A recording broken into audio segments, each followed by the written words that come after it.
Thank you. Bafo Ewua Kotoko. So Enwa was the grand finale. Yes. And it was exciting. Bawama. Mantimi ama but mehwe ni nyina. Oh, okay. Mehwe ni nyina, mehwe from Queen to Kankran. Okay. Yeah. 100. And now winner no you deserved winner. Yeah. Anana often say another person. Oh, say omo appear in the finals in the say obia wini apart from voting no. Not because performance in the so obia wini you can give it to the person. Voting in the I don't know say untimi en control because wow holding and our fans and I won't conform it to my trauma. Into ban is no or presentation. Yeah. Or no say or title pa. Me don't say. That I don't know. But we're powerful. Very powerful. Yeah, we're powerful. Would they look at imposing figure na jina hono mono. That's right. Onye fe di agro. We uko jina nanimu a ohoba popo. That's way. Iko jina nu na. Tino de nombo. Basa jai. We o mo kwase kasa u jina ho bra tu kasa. Tino hombo. Oh, but it was a but Tama, Oyerepa ye bibi strong ku. Aye. Oyerepa ye bibi strong ku. Yeah.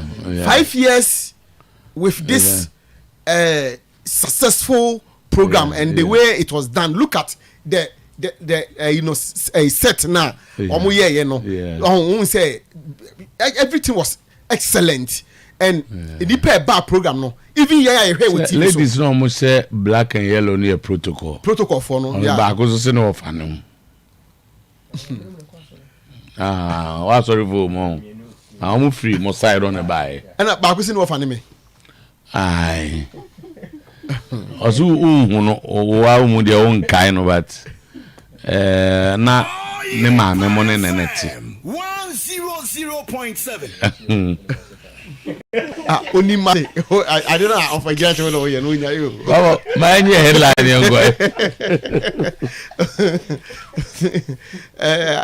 Tamana judges no so we fair. Omo comment with me so omo comment fa bibi ni obi hu a. Omo ahwe nipa no, mo ahwe ni performance no, na omo ka ho asem. Any ade and I like the performances that was also put together. In fact, pure tradition. Omo mayeti abako sembu ho no matama. Yeah. But lady now, young girl now, or tray, I can sign on. Oh, what?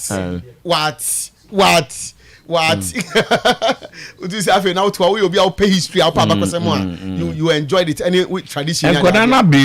Yes. Because you see, the way they manage their lines, you know. Yes, and it diction. At this age, now, would you Jenny Padomani? Now Kasa with that level of confidence. No need. On say time so. Yeah. Samini pano your friends say Fidolo say Fidal. Sami dey choke you. Sami just you. Omuvu from as I know as you. Sami dey onye stable now.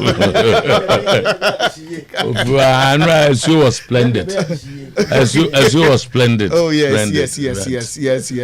But Fidals say on started no. They now sound no man challenge. There were a few issues with even the with sound. the sound challenges no. Honestly, one of the best performances. I'm told so. So go on kabedi disorganizing but she flowed and in terms of performance in the did man be no if we say deserve, but I like the organization. I think you're more organizers now so and then they will be able to so I think it was an exciting one. Yeah, when we say season 2 no super some show because it's here who no be more learning and swag so your elections swag elections and so over the weekend. And I think all the winners were deserving winners.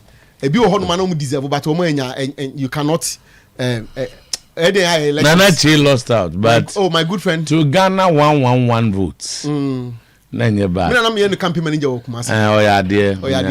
He did well. But on the election ye me were issues be. So me say there was a swag meeting on Friday. You could hear members where they want to vote. Yes.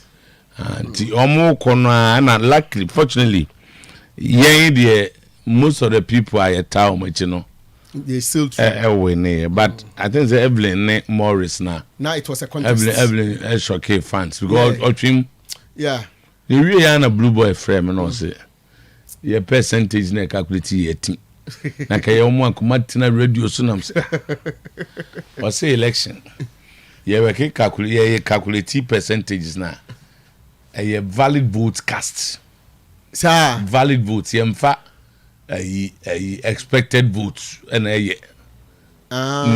na that's it. And that's we also hear what's it.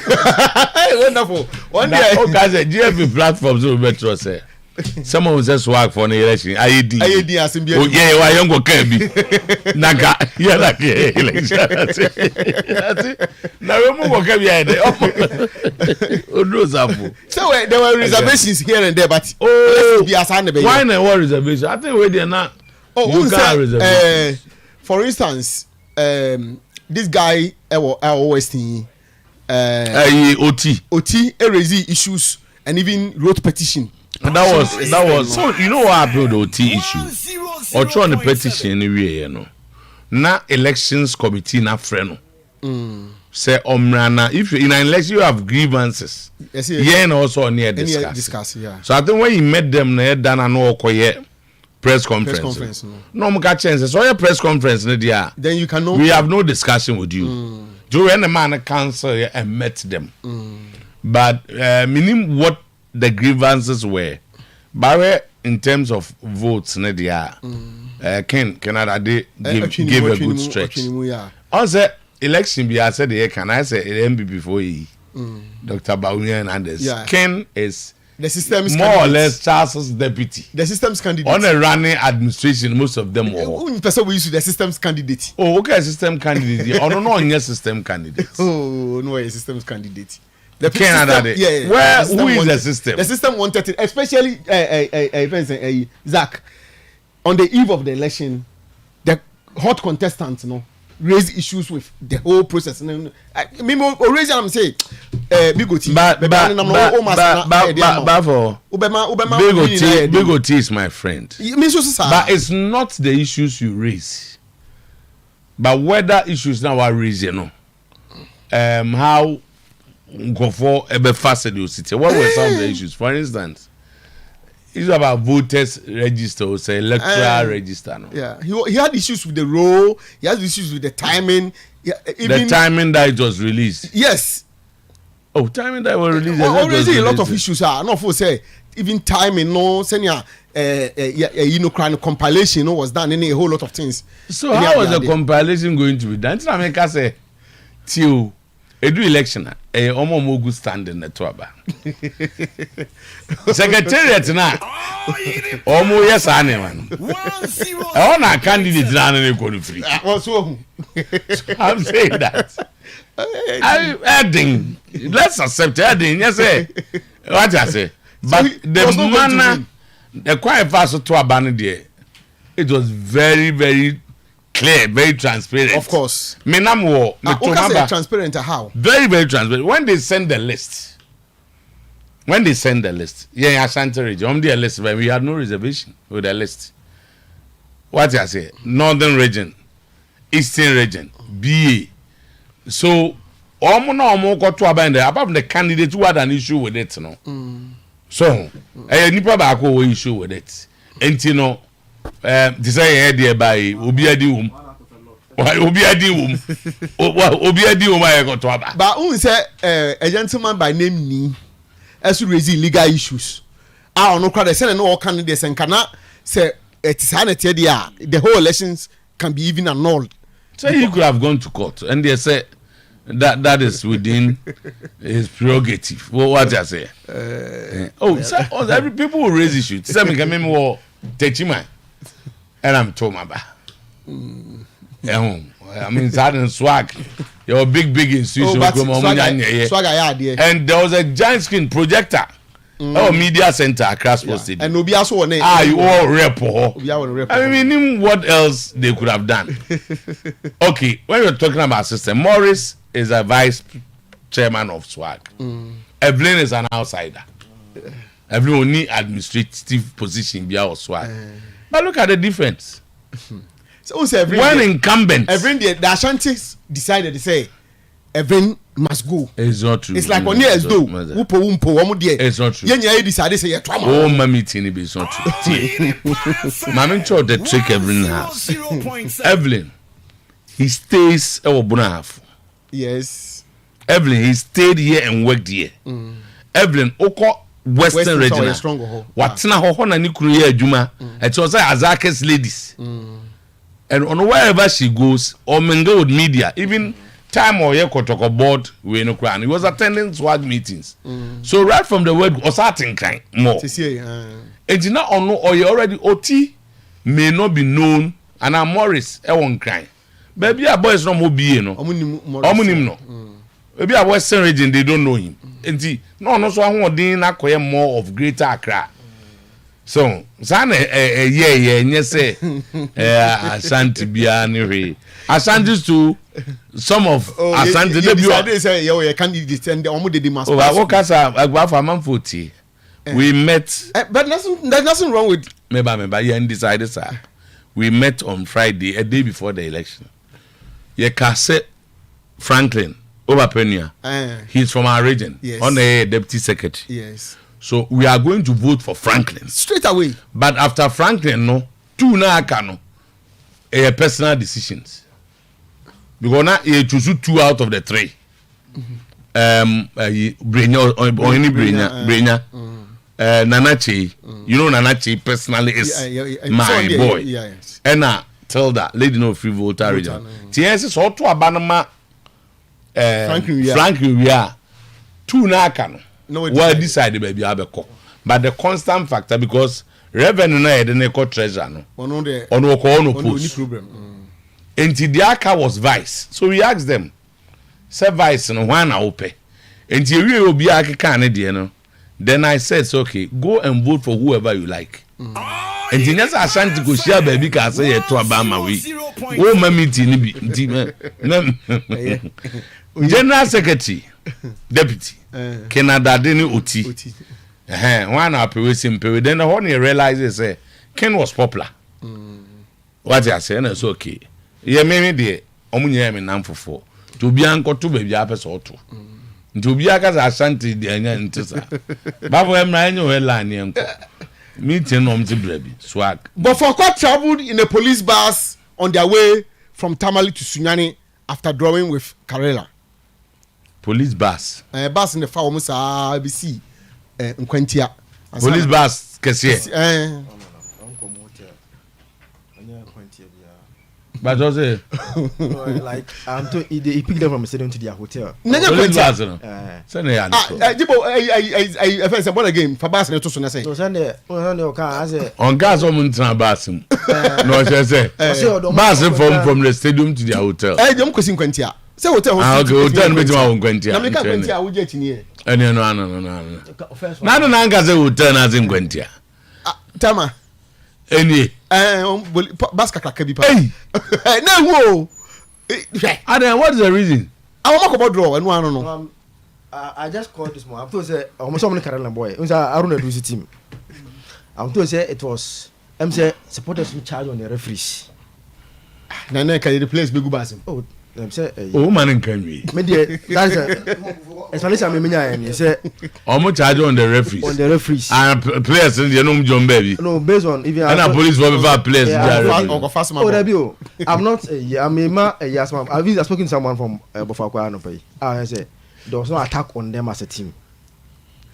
But I'm say the situation that they are. I'm saying now. I'm going to go be say and you.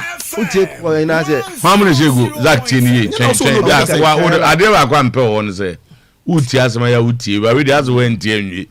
But we never mind. I'm asking what advice the man honorable Aruna Idris. There be all the Chini, no advice.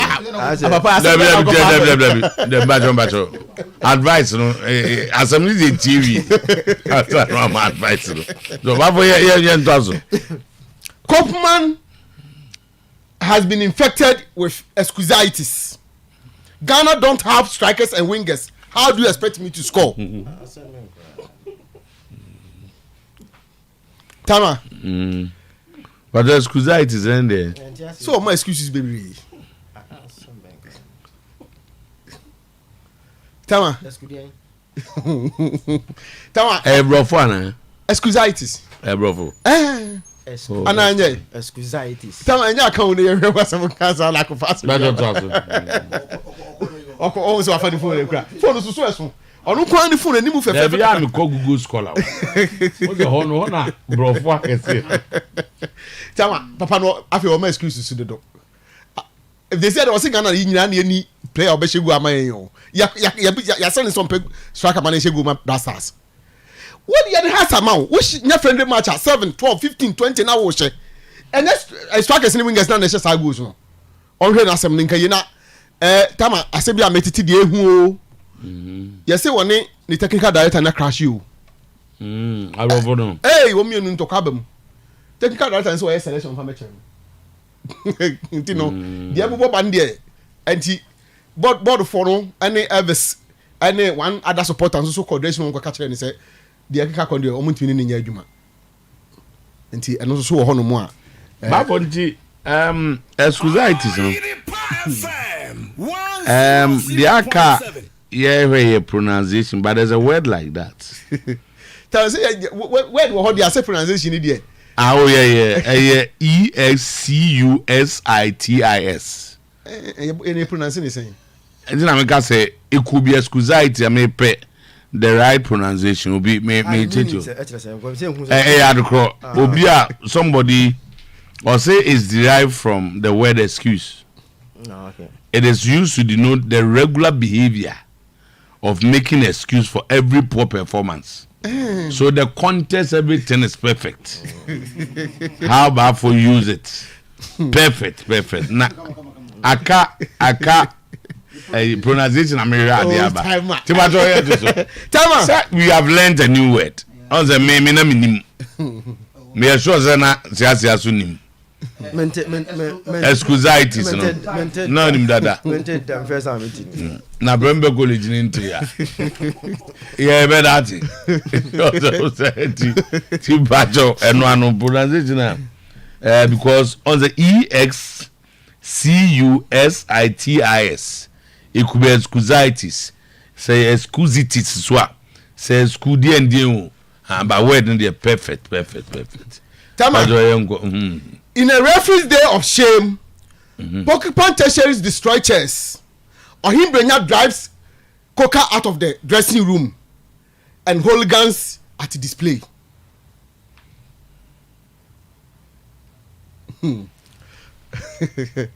Tama, enrade na branca say ensem o. Ensem. Ohimbenya drives why? Coca out of the dressing room. Dressing room man. Because I know Ohimbenya dressing room no. Because I said, go no cook again. I know wait there. Oh, wait there. Let me so cook is not for you too. Wait there. Say so any bring I am packed so we just drive will go dressing room. Was it team bed dressing room? No, wait back for police. It's but such an tie ananya sana headline. Ah, okay. Yeah. Tama. Aduana supporter beaten by his brothers for telling the team to win on the fairgrounds. On one supporters no. I say tam sani amo Aduana faso winning matches no nye. Na supporters say waka no kra no mo sibiru no. Ani omo bo no. Oh omo ye ni huni adwuma papa. Okay. Thank you. Oh yeah, you know Tama. The man ignored by his supporters. Referee used 5 minutes to lace his boots and Kotoka cameraman. Okay, Nana Mankwa boy me but say the facts of the matter is that the players of Bofakwa were dropped off from the police bars at an outskirts of Tamale. So they could continue safely. Tamanya Kwentia. And usually teams no cry no. We match and they don't go back to the hotel. What's the hotel ring? Mama check it out. Check it out. Bobo match. We are go see omo no. Who's already na bus busy. Who's the bus busy? So I am Kwentia. So what Tamale? I am Kwentia. Industrial area. Mama na be see new. Who rat Tamale for here? Unim tamale. Tamale only more change. Me and my tamale no nim tamale. No, Me I have lived at Lamashugu, you know tamale more than me. All that tamale. All you come in. No, when you come and out. How many years? Masa na say na offense so you allow Bafo to say this. You cannot. Me I know tamale very well. More than me. Me can't say more than you, but I want to say minimum tamale. And me somebody that have a live. I stayed at Lamashugu. Yes, tamale. But how many years? Me try tamale for 5 years. Wow. Okay. Lamashugu.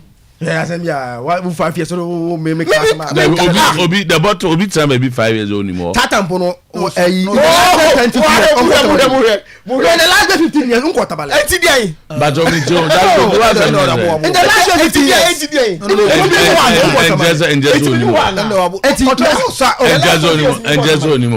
but that means what's that? Now, Papa have seen new hotel. Oh, maybe a Metomas. I want about phone. Yes, there's a new hotel. I'm obviously one of the teams and I can't open. And now on the team mostly. Aya eda. E kwa no pe na man kwa no za hotel making. Minister first order. But also go staff for another order. And you want to show more kwanti ana. No, it doesn't change me mass na make. And it doesn't also change me. They can on wonim. Near say I had the hotel. Or say he was giving us information. Say the players of Bofu were dropped off from the police bars at an outskirts of Tamale, so they could continue safely. And to almost 2 years, police found no missing. Don't worry anymore. We always say, I was at the hotel. Oh, don't worry anymore. What's a bus me as a VIP? Aha, almost joining a bus, no. Now the police security. Say you're crying about police are for stadium man on security. And make sense of Obabe see what hotel a quantain. I'm going to go hotel car park. Maybe I'm where you are. Or record that. I'm quantain a car park. We see warm. That's it. Tell me other information. Like Yemfa, a hawker crane. Tamale no more channel, but was an Akayan too. And dear. Abandon 0.7. Collins. Collins, Or China. Hey, sir. Yeah, was a man, Papa. Oh, yeah, so.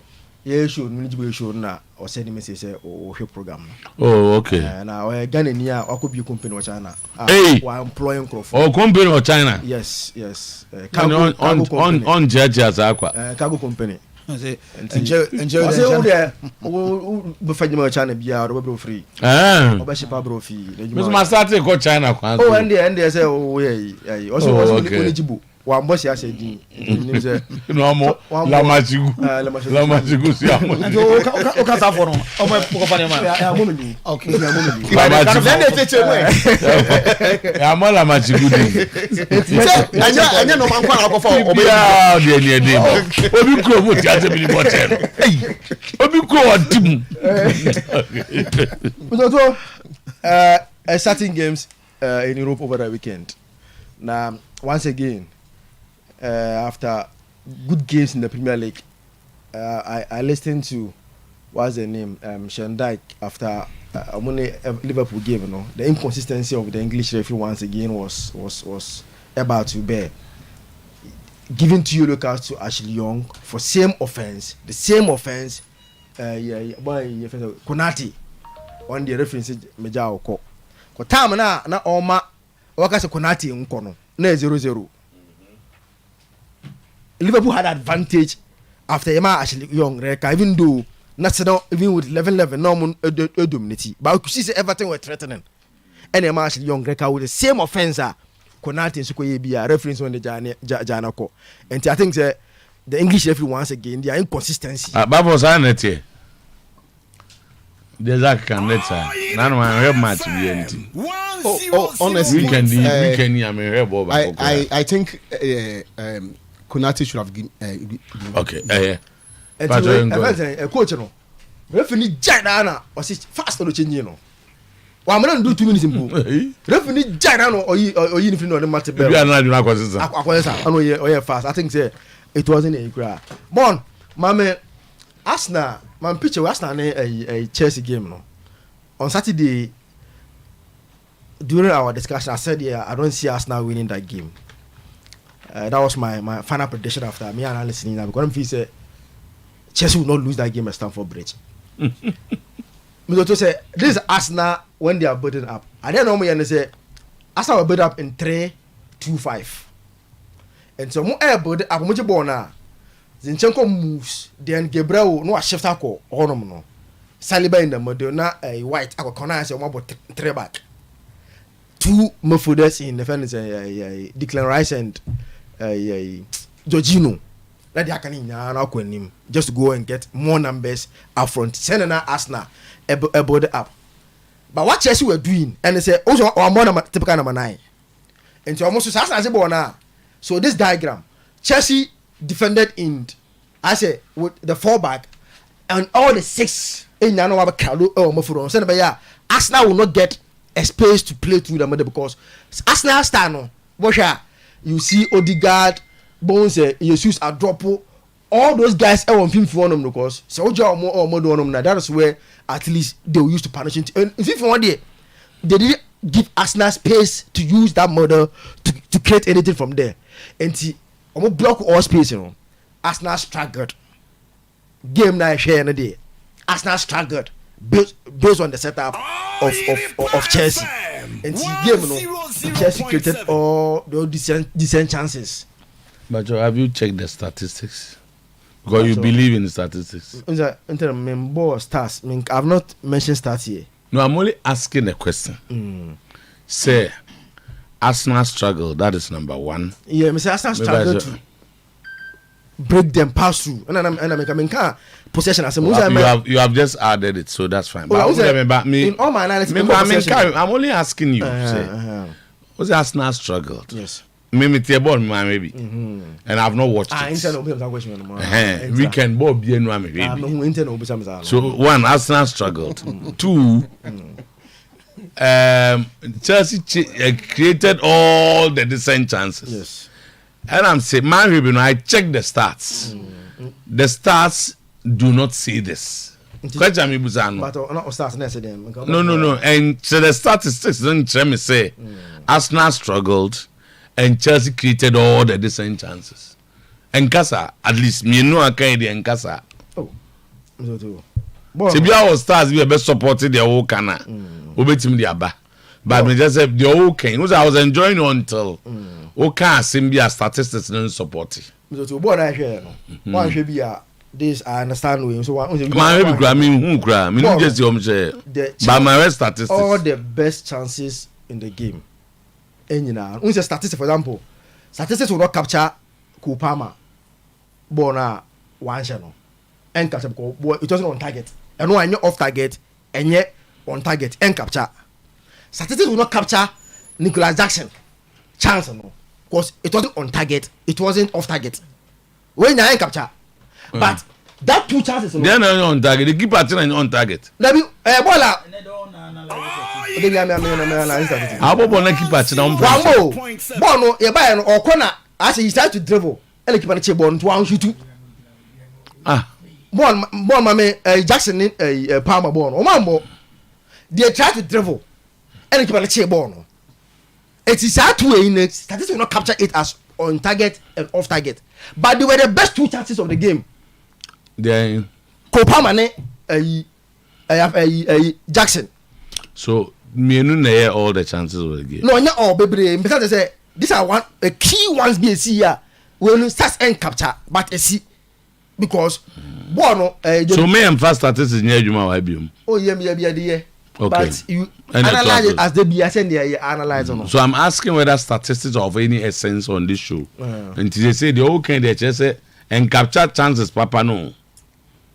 To unko. We they are just questions. I never say a draw. No, me name their course. I must be honest. Me name their. No, but mommy buza questions are. Mom here no answer no ma ye. So it I think that because Kopama, yes, Bono David Ryan the Bono Koche no. He tried to dribble and keep on the chair Bono. Nicolas Jackson, one goalkeeper. He tried to dribble and keep a chain. The old kickers and Yabisa. No, not that clear. first ball now we share no right share no was Arsenal's first shot on target. Ball now share no that was Arsenal's first shot on target. Now one I was target as NBA. Oh, say me, I'm trying to let you understand. Why on say why near man very clear I consistency. On say in one breath. Also be quadruple keeper.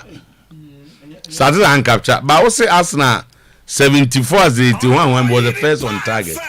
And you are using that to tell us as Arsenal any chance because statistics and capture. But on Michael Jackson as one day.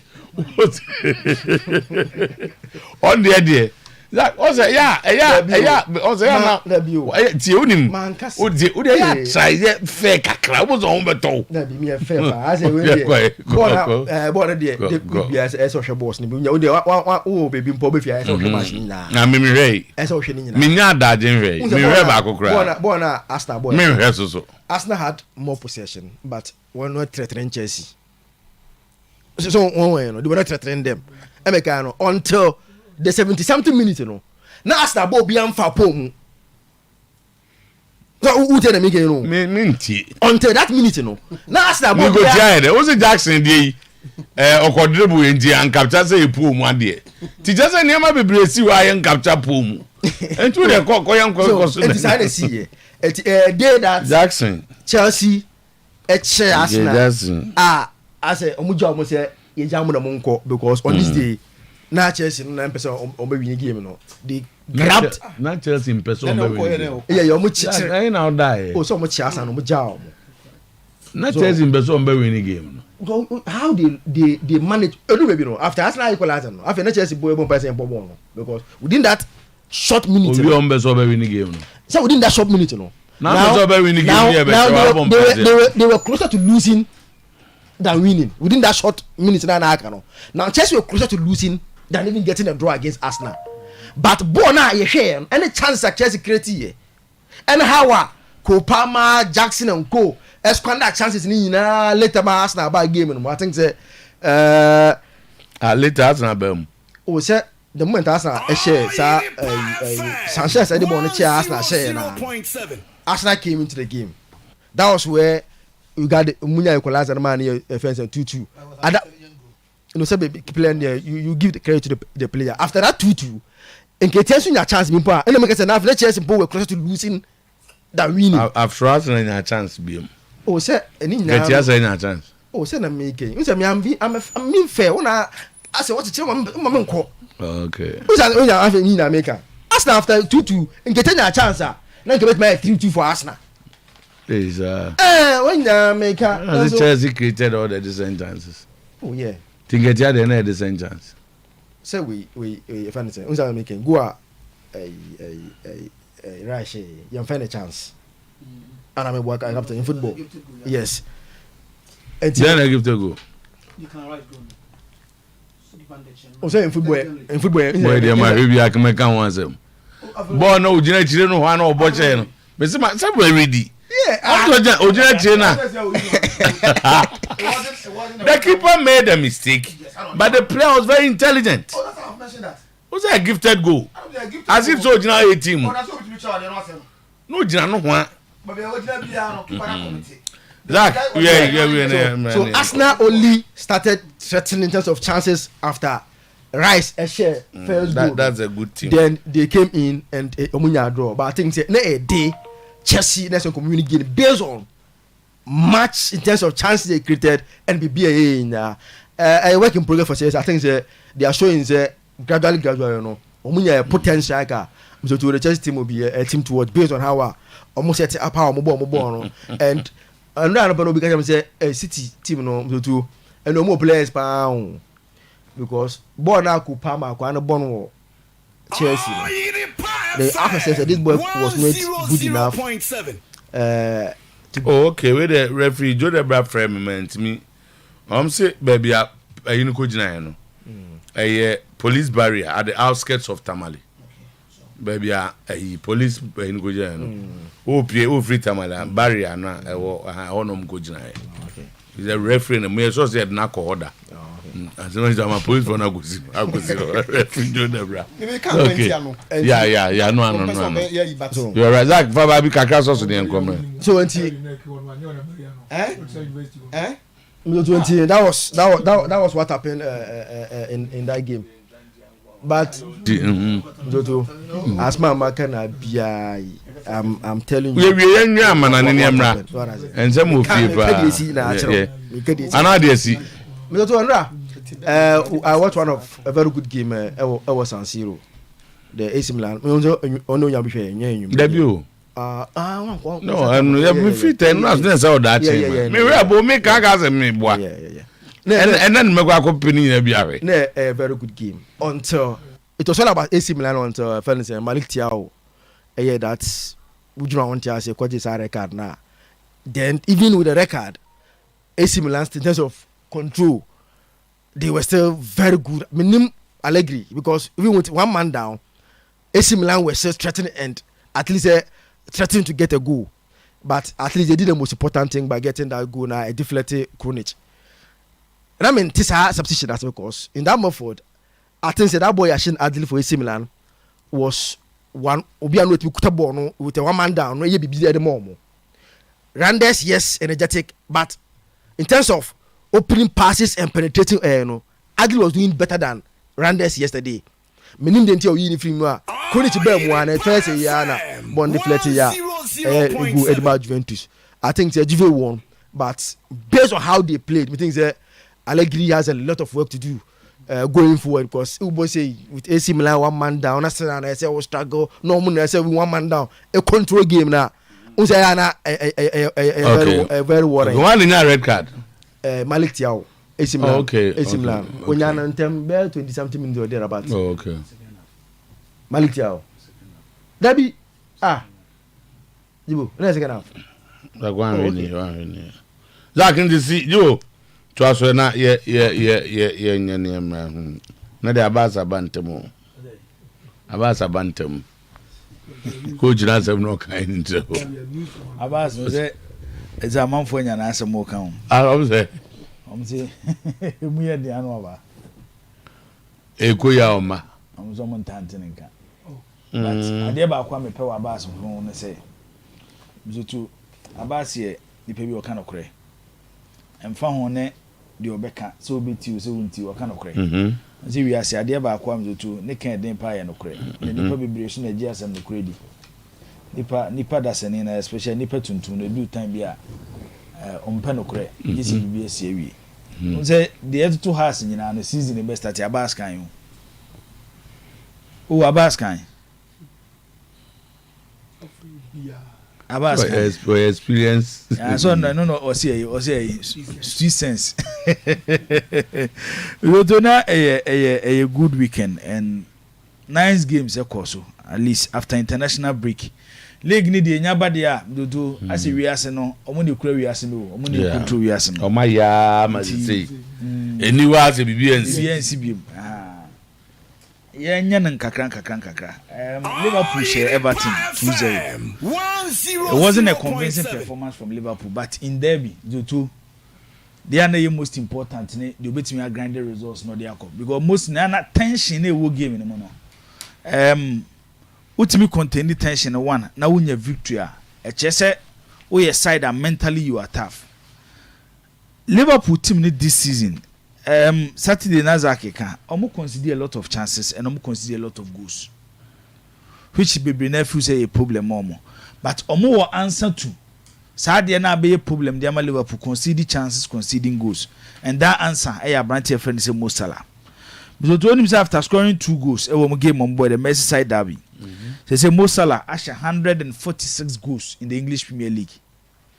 They say one Teddy Sheringham and the Bosso in the Premier League. Offer league in this season contribution towards goals, which you use goals any assist. O combining Mo Salah assist and any goals will contribute to 11 for Liverpool this season. We share 7 goals, no 4 assists. The others were Haaland has 9 goals and now just 1 assist. A child reason why Liverpool earned that 200 million euros from Saudi Arabia. The importance of Mo Salah to the team. And it's our time now off and buy. How many players and I'm to Ombebo from that position, one. At the same time, bet me I guarantee that number of goals. It is Liverpool anye 200 million euros in business now. Ebi abebo Liverpool owners nechi. But just imagine say this Liverpool team without Mo Salah and Oche in their game on board on Saturday issued 2 goals at the moment. Manchester City ended the first team in the Premier League history. What about 21 home games? I'm to true. Washing in 21 at Waso. Washing in It wasn't my catch or say 100.7. Debbie, not even the era of Ferguson. Man U 20 and I feel Obia 21. Debbie Obia 21. I sitting one eye and Obia 21. May say the number figure me use you 21. Why 21? Manchester City need the only team in Premier League history. What about 21 league games at Wasu Ofia? What's in Obia Ebi?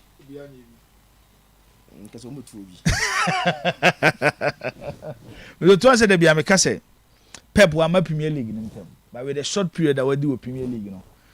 Maybe you sure say people talk about Sika must spend but the number of years Ferguson spent in the Premier League. When they compare Pep Guardiola, they are now striking by average. I will say it again. He is the best manager Premier League in the world. The dominance when it comes to the Premier League, he's the checking the number of years. So we checking years now. I was spending the Premier League, and then the dominance in the Premier League, it makes him the best. It's a good victory against Brighton, and Saturday na me kan wa say Grandporter ye adwuma adane ye ka omom de Brighton edu stage you know. Em say Freddy kwa the message by say more shooting so me. So na do mo free a division and championship na do mo bae. Grandporter beto aso e na Dizebi aba beto aso. But sa coaches nyina the difference between Omoni Dizebi ne say Mizoto and they will be on the Brighton bebo bi and it doesn't see Brighton like a smaller club. So we share the second half of their game against Manchester City. It tells you how a team is well coached. City were playing home and yami wanga say most times anytime Guardiola be your opportunity to be to speak about coaches one coach or kasafa no hu ye he has not spent a lot. Ono ne de so eya na the betting ask out 2 players near the abre no watete wo mo na to ne boom 120 80 70 50 40 then Brighton ebi o mo for replacement aba no surprising no ma for player ebi ane boy 2 million no de na be replace player ebi o ma on the base 60 million. It's when you are a coach and you find yourself in such situation so now ultimately the nya resource na Dizebi di nya with Brighton team no the number of points are amassing in the Premier League. It tells you say oh body a good side. Enti City win here after going 2 games in the Premier League. Number 2 omuntimi nya victory no mbe win against Brighton. Manchester United e share shelf for 2-1. And we see see game no mun say McTominay ti say sunsun bi ya be wura ni mo. Oh Manchester team no. O say bi anywhere also no afato no. Agwem ni bai. Sunsun bi ya be wura. Agwem ni Lord wa yi. And na most time I catch us say opportunity ni bana moment ni bana uteki a. Sa de na wo ye ne no. Se wo ye na ekoyi a ekina ebe ye part of you. Wo de McTominay ade a ye hu wo hu ahye no ahye. Ya hwe ya ebe ye part of him till the end of the season. Manchester be ko difficult moments mu. The moment supporters be who McTominay no, they would throw the spirit of the team behind McTominay because why be pain. And wabeye. But what they did was since 2020, now you player behind the Premier League, what should go as a committee penalty. The last player yes I was Bruno Fernandes, our McTominay teammate. And McTominay on Saturday no, what should go no as a committee penalty. But after the game no, Mentis will be a bull nana.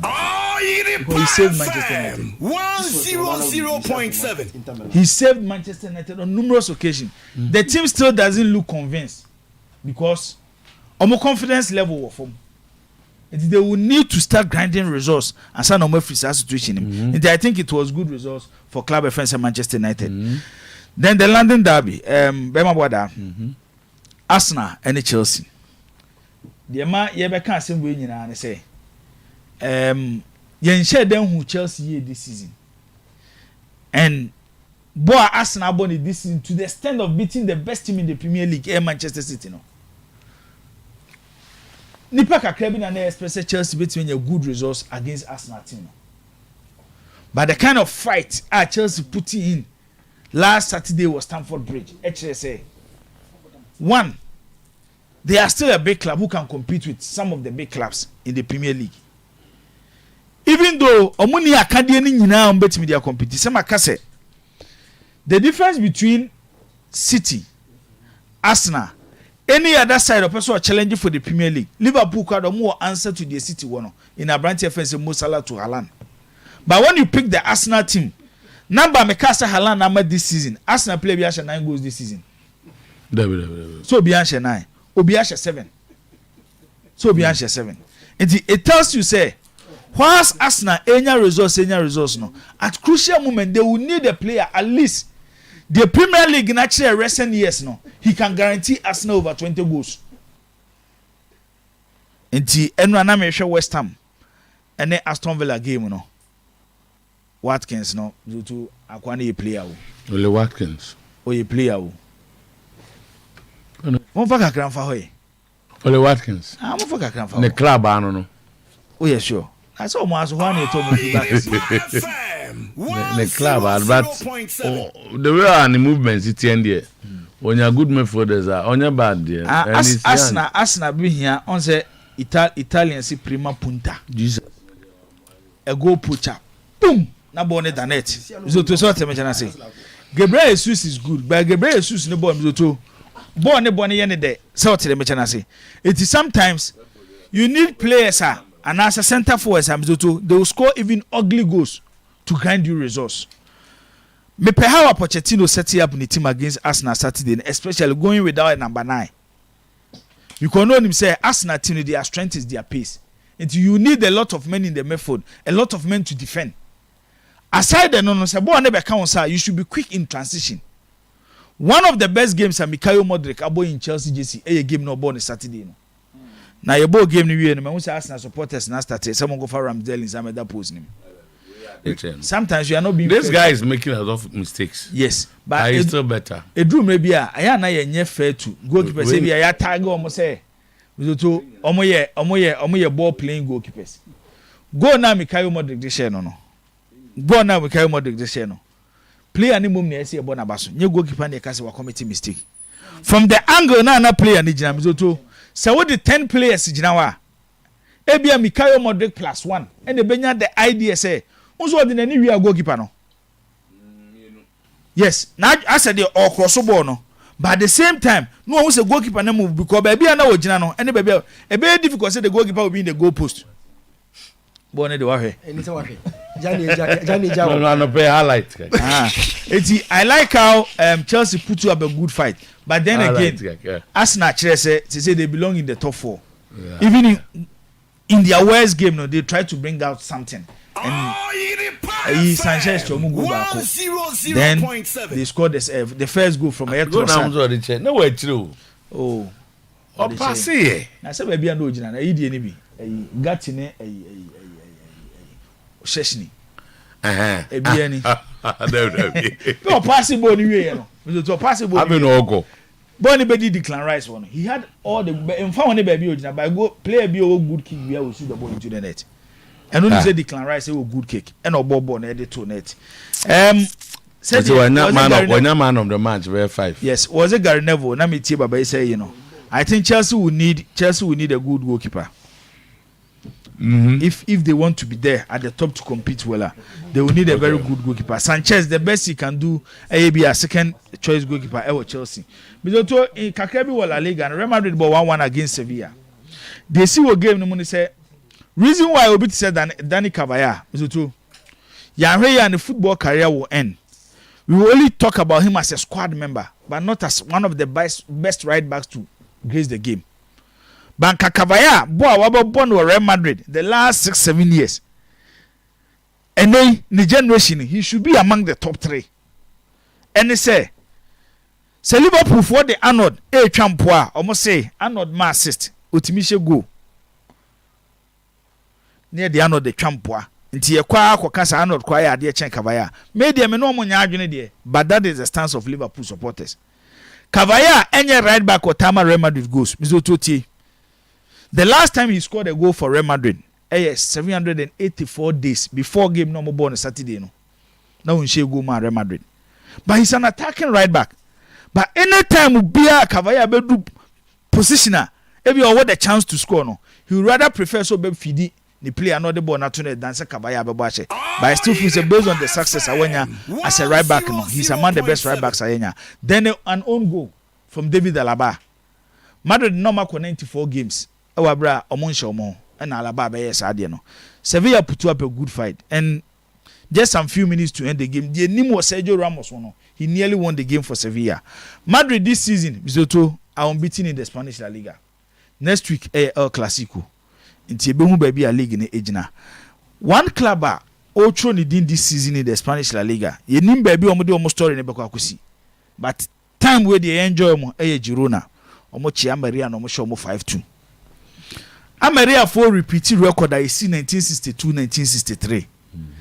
1962-1963 La Liga season. First 10 games of the season, now Elche conceded 30 goals. And they about 10 games in the Spanish La Liga. Amaria for conceded 29 goals. Ma conceded 29 goals. Now community Girona the Omoboso, but I think City Nyamo Spain so are doing a good job in the Spanish La Liga. Barcelona so we need one day. When Barcelona win, especially now Mizoto a product from the La Masia, it's like we are seeing now the happiest club is Barcelona. The success at La Masia, they are Barcelona as a football club. No, I'm yet to see any club in the youth team or the success among the senior team to say the Barcelona are no. Antoine Griezmann so share hat trick, but let's go Madrid a game on boy against club of Celta Vigo. The last time he scored an hat trick in the Spanish La Liga was February 2018, which is around 261 days. And that was the fourth hat trick. Griezmann look a different player than Atletico Madrid JC. And anytime be Atletico Madrid, namu Griezmann biano. He is the attacking brain behind Atletico Madrid team no. Kakabi in the Italian Serie A. Zoto say at the end baby a chiche na hwani yesane no. And say AC Milan for Juventus from Pamuros. But the name si dan say Milan ebeshe Juve atwasum Premier sa. The last time we see was in the 60s or in the 70s. It's repeating that feat, no, Mizoto.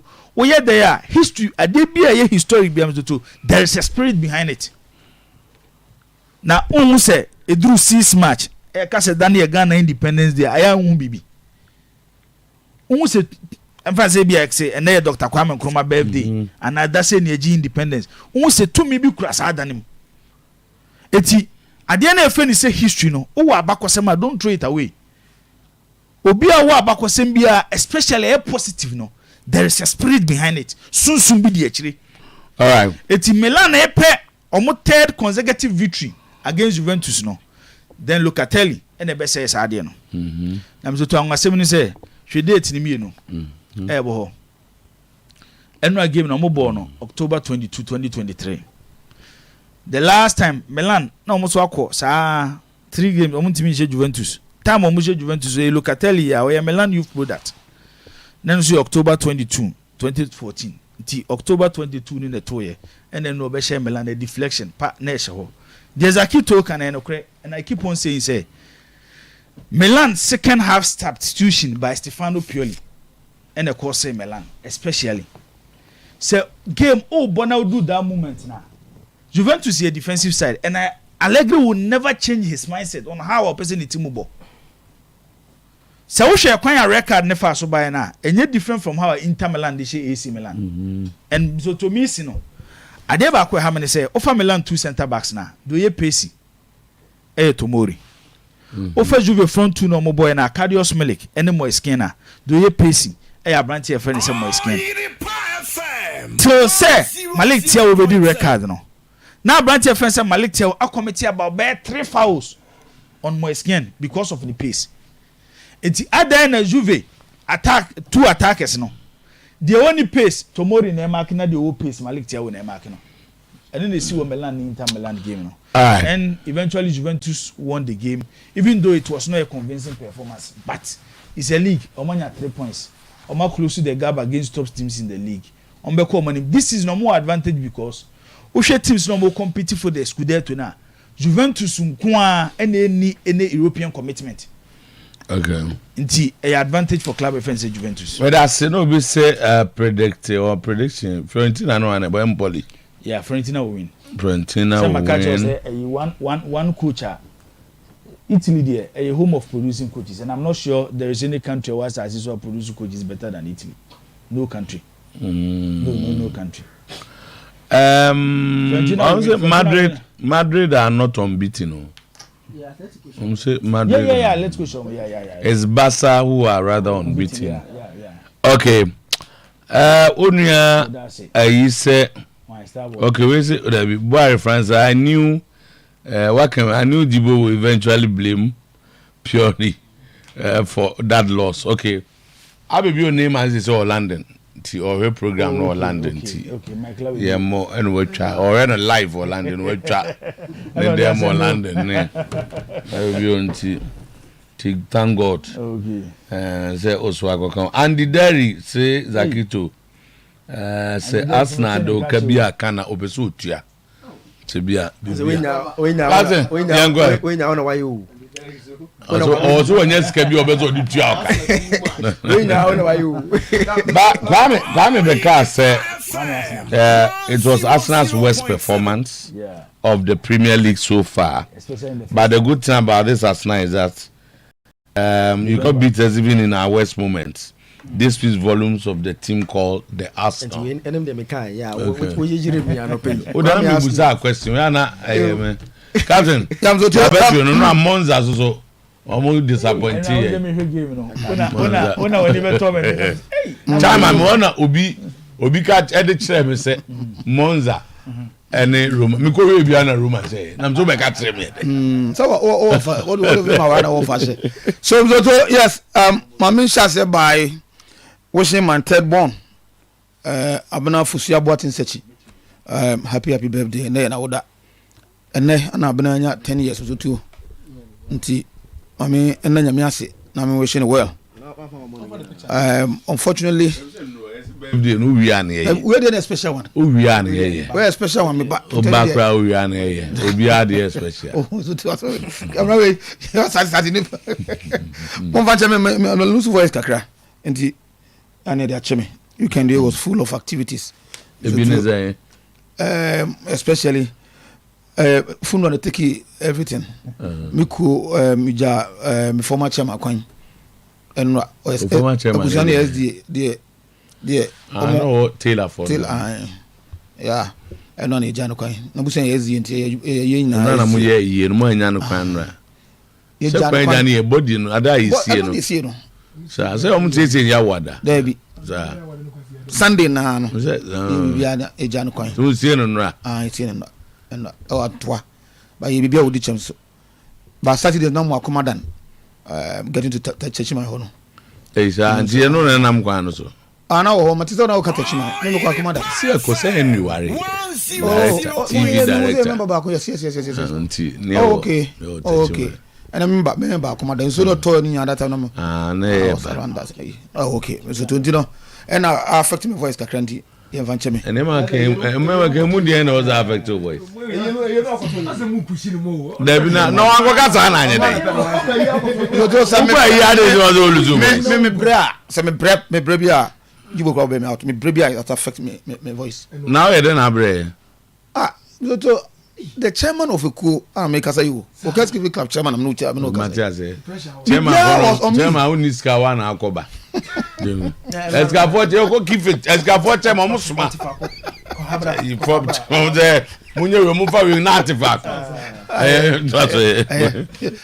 nam so to na because I won against on fa Santo to go I next is penalty no man efanya di nhwa di go o kasa asisi yin o nya one penalty next is nya one penalty second goal no that happens with your second goal aha so to na say the engineer show kakra aba me be say I hwe na ye me fa my opinion on my me be say me hade me be say mo bia na kotoko supporters e wo problem with right me say me bia na kotoko say if this is when a result in a penalty there then clearly so it is a penalty but who's the second one by so the second one first one that's one na the end or GN second one a ball player no nine but there was a handball Ojaima ball no course wait first one nine the hand was on the body so you can't wait for this let me one Zaki a move kakra what here our body next position and that's a move defender no 13 next position we no GN next position what am I saying say natural natural position w it's a natural position say ata ho be say o nantia yo like to chem na we o da bi say da bi o ko tak we o ko tackle enti o ko tackle so say e we say ya e natural position yeah natural position oh say you listen ko say you captain one stretching hands en ko say say move out of the body move out from the body but this hand didn't move out from the body say oh no man as you also say the hand become part of the maybe at times referees no so to confidence let's watch the Kotoko goalkeeper again. So time a ball neighbor no ball wait my question na wa me time the first movement by the goalkeeper things say oh wait enya how the way the player no Nuruddin be crash no the whole thing in say it Nuruddin who crash and you ball free Nuruddin no only them say obeko with the big guy hit no but the ball was a foul. The ball was a foul before the whole incident. No? Yeah. Wait. The lad amwa. The presence no amwa. No, even the Osevu play na koso kodoko. Bono. It was a foul. Nuruddin was pushed. Right? The guy, next player no pushing Nuruddin were behind. Pushing boy no. Yeah. It was a foul first and foremost. Captain, you was a man. When a result in supporters not someone say any penalty but then me free say on the way now you the second one we 0.7 nana beni no na wo no matre no so don't say the second one they say who focus on the second one there so to we can say the referee no mra omudi e dem referee say somebody adwuma when it comes to such incidents one van adwuma because the ball no hit any part of the body never ball on sa or 18 months to FIFA any referee for me and say any penalty but I think that if I go for the first one they are then but first one the referee did not whistle for that ball so that is the incident but then whatever been the case it doesn't merit the supporters no actions no say to Professor was yesterday win recently very nice place supporters no quite be so bit my protesting but you go to the sense say you to tunkonya call I think the hana me feel say that is security men at the stadium no omo eso mo juma daddy say if omo cause arrest they must be made to pay for that yes the referee must have heard referee must have decided game no Kotoko supporters money na adwene but so you can't say we are so many times you can't say so many times then and supporters best start to say omaja side way then to doma that is where I'm calling for so much will be there those people must be made but one near chobia near Jaden Pako you see the point stadium run akasa okay what I'm talking about the act so but the act is very bad and to Olympics and doma so me sure say the Olympics for can say ya what na bi so to asem obi an kan hwe a e bi a aduana so be konkran ho na de to wo mo no to Olympics no so to o ma play back Allen's the goalkeeper was supporters April Obu goalkeeper Olympics. To the center a born idea Emma goalkeeper the prior on the field. You see Olympics goalkeeper. Ehodoma. You see Zoto.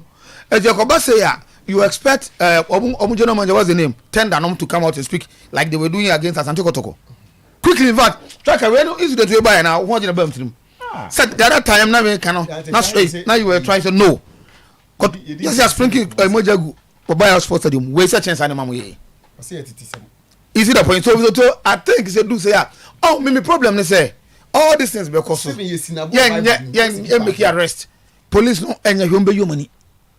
Na ene man no cost sa anti de bia no bia fi say so ko do ho no opportunity bia so ye do so ye. And it's not happening again. Okay, Captain. Copman. So to half of Copman no.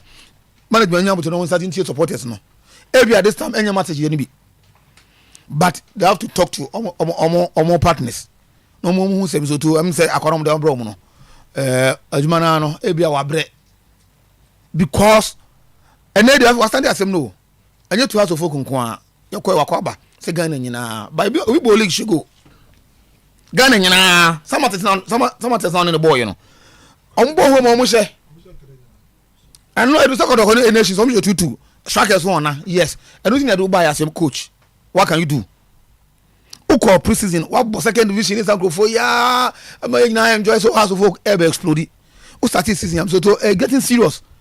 It doesn't look like House of Oak next game. And I'm about baby, you know. But one here, match with 6.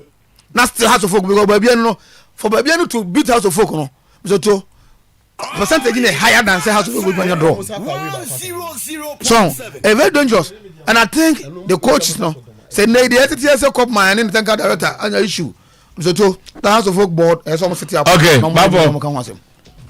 I've said that. Tama. In a game that headline say for the first time Abrankasi Enya the visit from Menchia, and for the first time chief of staff watched a match outside Kumasi Babaya Stadium. Enra Timer I inform call match no my count will be around there 12 to 15. They do a bit at the VIP even Dr. Che himself Nana serve warm. And they wanted to sell a good game. But unfortunately, no. The referee and the supporters decided to say the brand Ghana football no bad image. And I think say me person me the GFA be yafa ho. Tama Article 34 of the Ghana Premier League Regulation 2019 Ekasa FDC ewo Abrankasi enra no ho. And if the GFA by now I'm surprised say omon ka hwemfa omon pro data amanfo gu anim ase. The ya ne say anopai protocol a tweet talking about say bad incident and a bad officiating edina omo a win. Yet omon anka hwe amfa suban no supporters in the da na di no. I'm for starting some bash from no I could delete tweet in a few hono. And you're good enough from Kotoko end. And Tama and yet Kotoko Oman Hadie. So if they decided say or omo a can be fa game no and not game who they are. I didn't subine no supporters in the day so. Like I said, can be so far. When Yadia send a fata. Tama and Coca. Owura Kotoko dressing room no around nations dressing room Owura Kotoko dressing room no around nations dressing room they do a bi na afi ohini bi na afi ne humeti enti o sa ko bi na masa fi akome mama and owo nu ko sasi ni si abonten in fact e do a bi na afi aye akreti ade ya na ha adwen kakra game no itself no nanka obi a try say obitima bibi dama nations team no omo nhye mu kina kakra because team no ahode wo form say team no ko say ya emwa wo mo okay mate say ntokwa wo Johnson Smith ne FNC Kasim Mengo ntam to the sense say even players are Johnson Smith recommend you no omo decide Kasim Mengo pick wo mo mo ball ni bi enti eno so omo hwe ho asem enka week ni mu nsem wo ho no nyina no ye be kaka bi kakra time hu ade bi it appears that Menya doesn't have control over his supporters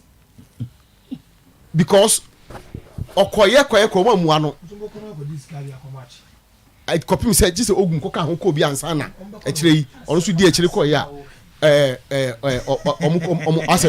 aso mutie ni kakra if the leader tells his supporters omo ya ade anya no munya no mamu ano a tama e ha adwen kakra say ye hwe e no so ho asem na ye ka mpacho so wati ase tama ozo ko jina he omo tutu nkunya no okoye supporters na mu ano okobe 3 times omo mu ano kra okoye odu okra woni ba ko de woni imanu da so be imako jina asanti kotoko se ye ni nyina omo mu ano omo mu ko se do mo bia tama man ko se do nsumi ke bibia afiko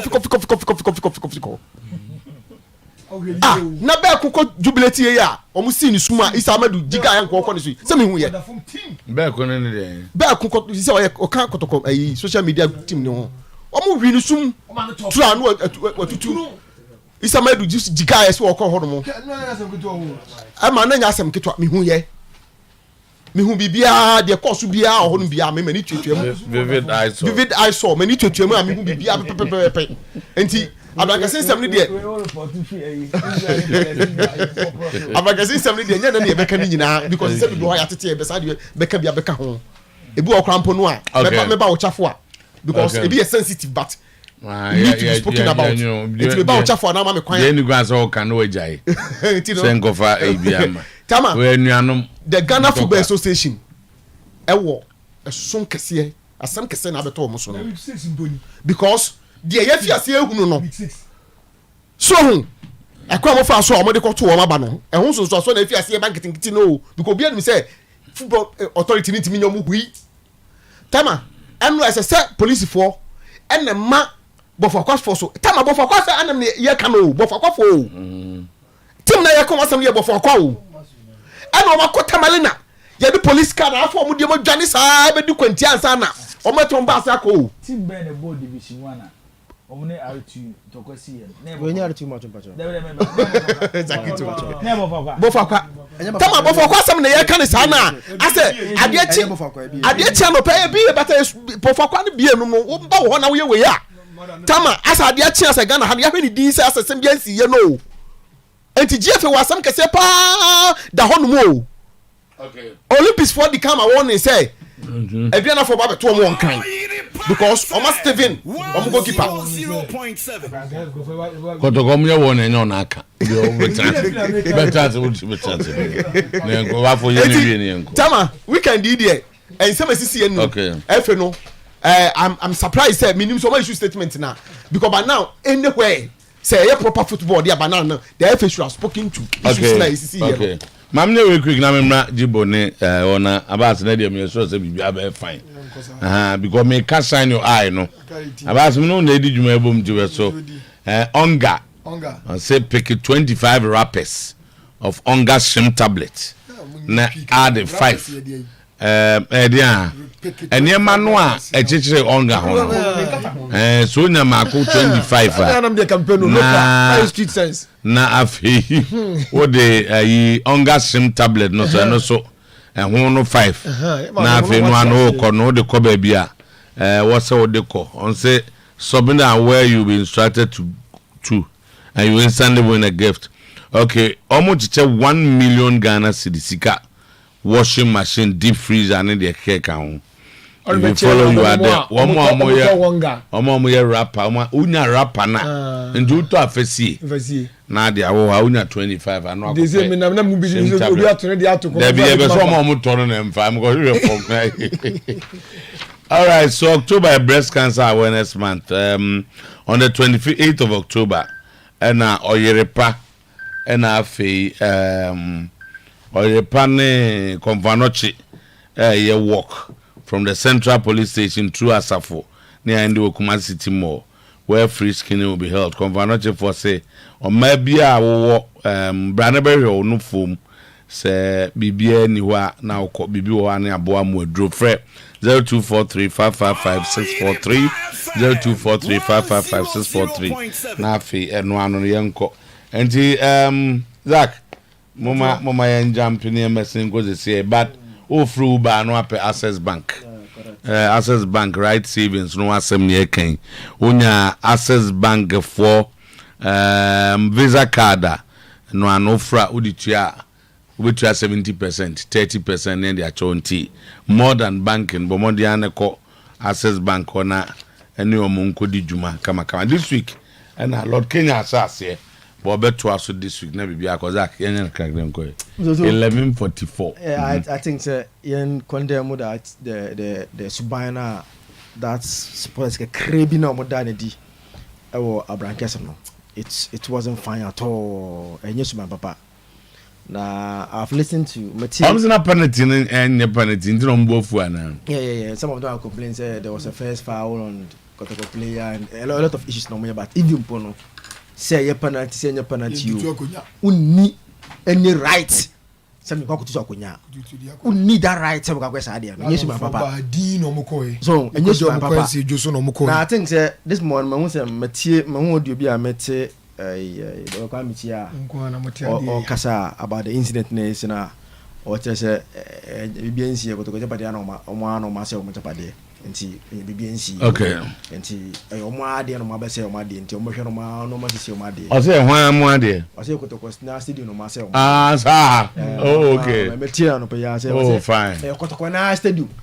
okay ana ma be say o ma ade nti abasi wa ofie no asade do so say abasi munja no mokeka no yo ma de no obese ye tie ono no de obefa ba efie ni mra de ontini gafie na and but let's condemn that behavior Mr. Otuo me from the one I appointed Abdulatif Kaze obia o tie program bia American was no police wana police ni I've never the how he managed to get a FIFA badge because I've never been impressed about match out there. And be allowed to yes on banning the whole year. I'm the match because of game you could do. I'm banning the whole year. Last 2 seasons, Kotoko Nick face Okroma say. Dear now Kotoko Nick about 3 games in every cup. Game back Kotoko phone Komu Sumbayara and Latifia. He has been performing poorly. Game referee born whistle put me say kwawe obese ball no from first minute who hear ball na kwawe obese ball no I so go di Kotoko Lions wa no you could clearly see say obese ball no from both sides now ball no din ball no basa I think they are going forward these are things that AC ehwe na and the referees no as omo di adwe omo ba match na omo ka fa adwe on park say either say ye ba be ye e dia favorite team bia na say e dia tie team bi e say hwe na ye so wo sa de no because yes sir okay na wonu dey AC na teams wonu do mo nka obi ya say obi antim nya me hwe because if I promise from nya now we ya na careful Mr. Otuo league e boye no ni ekwa bibi kwa si a yen hu bi do okroma sei because the teams na mo misbehavior obi antim nya mehwe because oni efi enenam efi a promising say efi a ni say otobi antim nya mehwe eno monam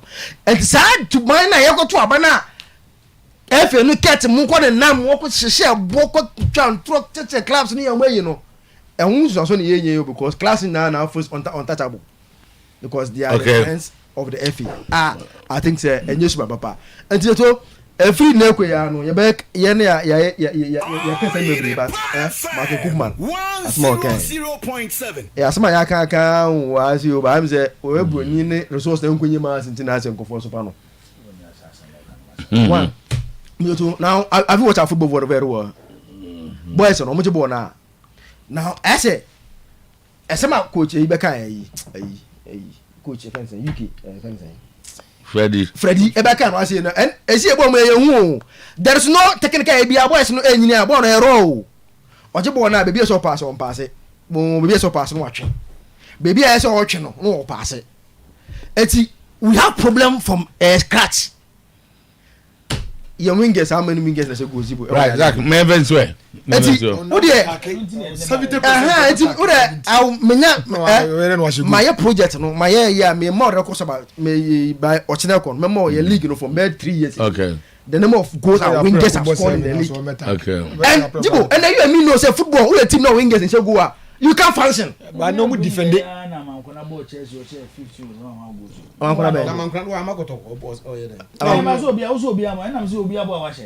I don't think I could. What's your 15 goals? Labio, I'm going to say Jagito. Oh, and I better say Jagito. See, I go for coach say Brabe coach Titima. You ma ben edition. Do catch say after you fool say team need strikers any wingers on betimi ade share good ya. Who be dey adwuma na ye dey. Njo ba chira mo. Na chira mo na. Na chira mo be ka chira. Yo, to asoma me na. Eno na me go ya. Eno na me start dey. Because eno tin ya go for coach aba. Team no so no to started say about pre-season almost share no one complaining say team need wingers team need strikers has games from about this season so to o say afo say a national problem come man dey catch it be national problem R2 share has one 100 on ball league e was Saudi Arabia maybe send a question R2 ball league was Saudi Arabia na to Omanya go score am na nche go amom. Has an kobo fakwa. But for answer has one day. But for player now we share go no. Nya winger na share go. Of Burkina Faso. As so share one. We are quite to say bro for nam so to say be omunya adwuma nya no manya adwuma ye no ye. No, the comments that he's making he's even insulting us vogals. So we don't have a problem with striking. No, what I'm saying is anything you do about say be adwuma. Ofu say has of folk tuya coach go over $10,000 and the comment you can make is say omuni winger me say ma hwe Martin Kakari and nobody. Then the coach is not a good coach. Martin Kakari me hwe Martin Kakari was akem. No bench. If a coach is coaching Martin Kakari na be ka kire say such a talent and a good player, then you're not a good coach. Di Maria bag game to you. What Di Maria?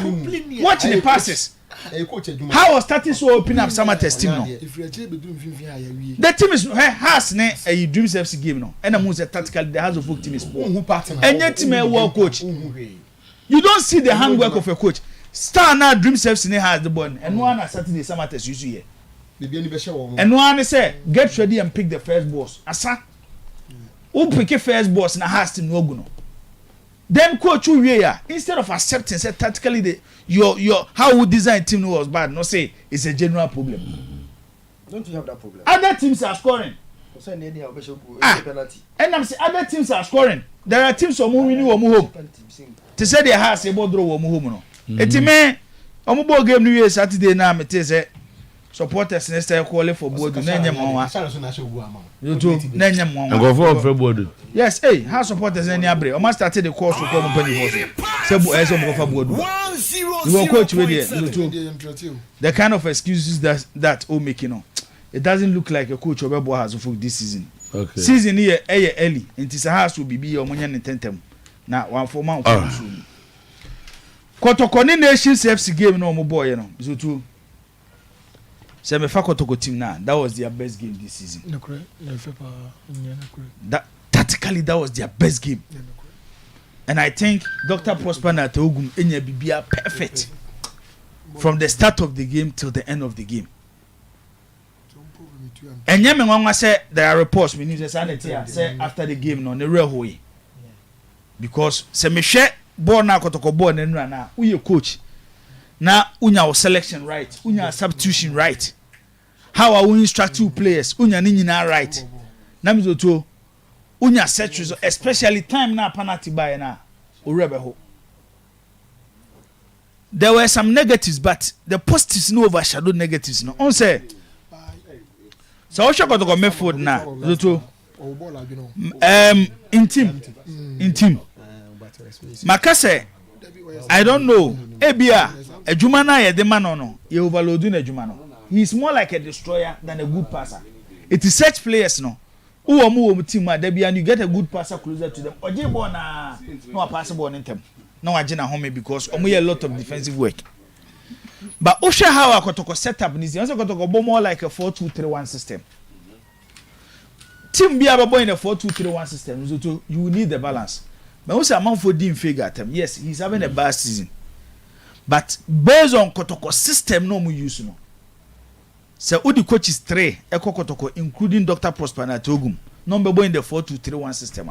You will need Infege to give that balance. You will need Infege to give that balance. My remember one example, Kotoko ni Adriana. Time Infege free game ni mupe, then Adriana fullbacks and started so more ball money. Defensively he's good. Ebia the attacking qualities na you in the first season non fan count. But Oye player numbers to Ojinama, the kind of Ejumo obey and the work rate, I had it difficult to drop such players. Then in the second half, the introduction of Mukwala and I hear the magic for Asante Kotoko. The strength of Mukwala and the movement with the ball. Did there be a mekase? On Shedanye a center forward. You can use Mukwala like say the number before you use Cristiano Ronaldo no. Even though he will press from the ring, but a ball like a second striker. And no, Oba on the best game no. Me feel say Nations FC team no, it's not like omo bad teams are, but a team as a well prepared to play in the Premier League. Individually, some of the players are very good, but the mindset of the team no, and only be a problem no one, which I think the coach should work on it. On penalty no, the rumors around the game and the comments before the game and the Kofasa controversy in Abai. On say even a week before the game, Mohano be sending a message.